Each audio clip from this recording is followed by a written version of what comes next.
thân man lo do tu lâu chun katar balai lo khafial ben hui lam danganai merhi vun ruat do na lung a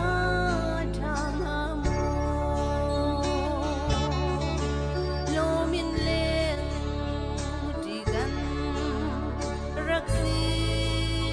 nang lau ni khate har kati lewa ni le tha gum liam i then lai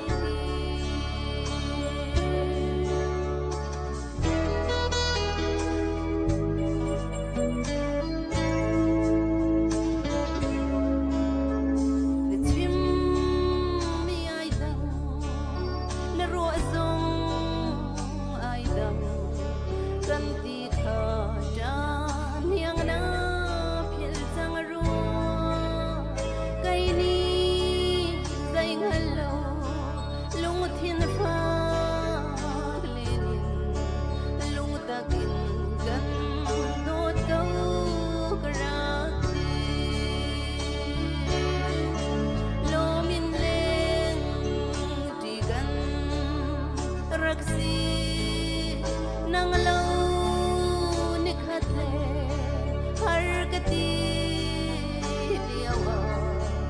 ni le tha gum liam i then lai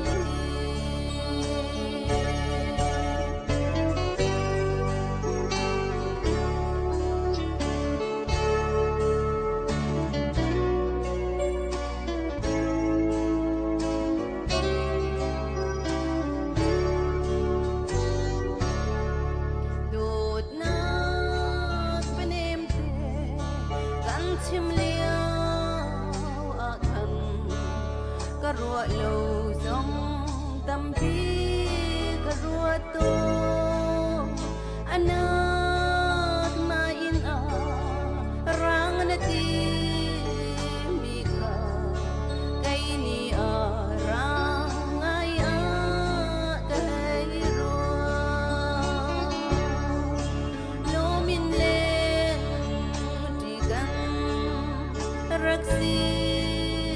nang lau ni khate har kati